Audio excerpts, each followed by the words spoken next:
Notice दिया राज्य केंद्र सरकार और क्या बोलेंगे इसके बारे में कि एक व्यक्ति 3 जगह कम था, किस तरह का कार्यक्रम में मैं तो सम्मिलित नहीं हुआ।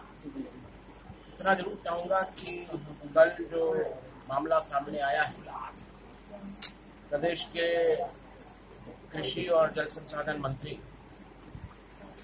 की पत्नी के द्वारा वन भूमि को हड़प कर रिजोर्ट बनाया जा रहा है। ऐसे रिजोर्ट मंत्री के खिलाफ तत्काल एफआईआर करके उनको मंत्रिमंडल से बर्खास्त कर देना चाहिए।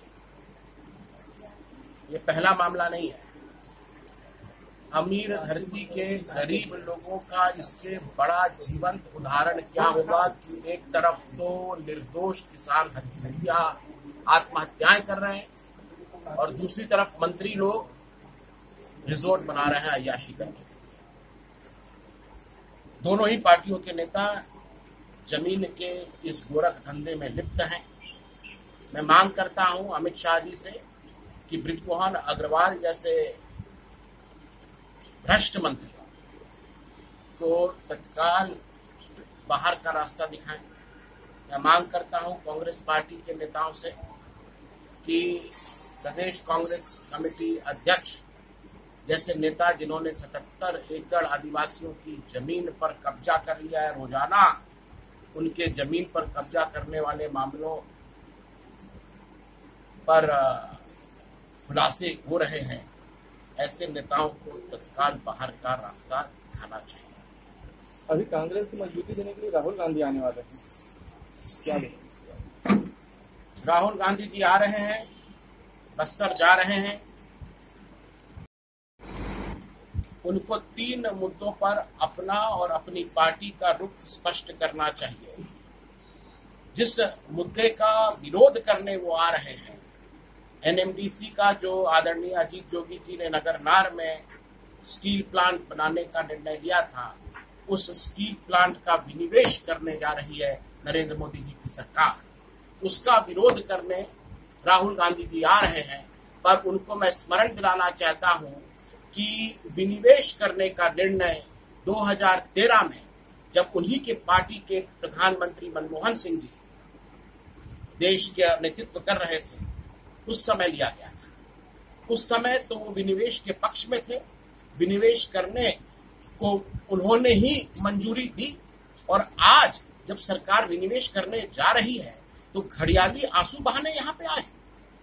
दूसरी बात पोलावरम को लेकर है। पोलावरम में बांध बन रहा है, जो प्रभावित लोग हैं उनको अभी तक बोलने तक का अवसर नहीं दिया गया है। हमारे छत्तीसगढ़ के 40,000 आदिवासी बेघर हो जाएंगे, उनको उन्होंने सुना तक नहीं। एक पक्षीय उन्होंने आंध्र प्रदेश का साथ दिया, पोलावरम बांध को उन्होंने ही स्वीकृति दी। तो इन दोनों मुद्दों पर उन्हें अपनी पार्टी का रुख स्पष्ट करना चाहिए। अभी पिछले दिनों नंद कुमार साय जी आए थे तो उन्होंने आपको ड्रामेबाजी नेता कहा। नंद कुमार साय जी वो खिसियानी बिल्ली हैं जो पिछले 14 वर्षों से एक ही खंबे को नोच रही है। 2003 और 2008 के चुनाव में मरवाही की जनता ने जिनको घर बैठने का आदेश दे दिया था, ऐसे बहरूपिया नेता आजकल सुबह सुबह उठते हैं, नहा धोकर प्रेस कॉन्फ्रेंस करते हैं, एफआईआर करो, यहां करो, वो करो, ये मांगे करते हैं। मैं आदरणीय नंद कुमार साय जी का सम्मान करता हूं, मुझसे उम्र में बड़े हैं, अनुसूचित जनजाति आयोग के राष्ट्रीय अध्यक्ष जैसे उच्च संवैधानिक पद पर बैठे हुए हैं।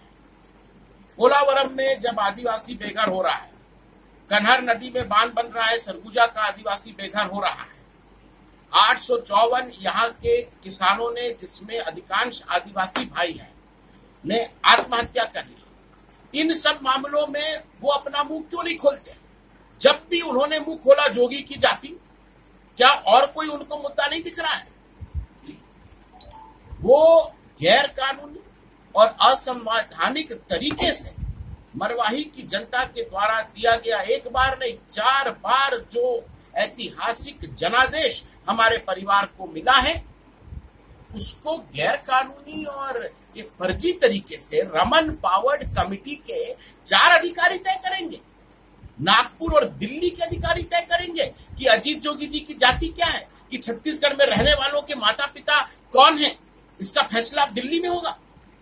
मरवाही की ग्राम सभा ने, मरवाही की जितनी पंचायतें, सभी की ग्राम सभा ने सर्वसम्मति से यह पारित किया है कि अजीत जोगी जी आदिवासी हैं, और अगर अजीत जोगी जी आदिवासी नहीं है तो फिर मरवाही में कोई भी आदिवासी नहीं होगा। यहां जितने लोग आए हैं वहां के आदिवासी नेता यहां इकट्ठे हुए हैं।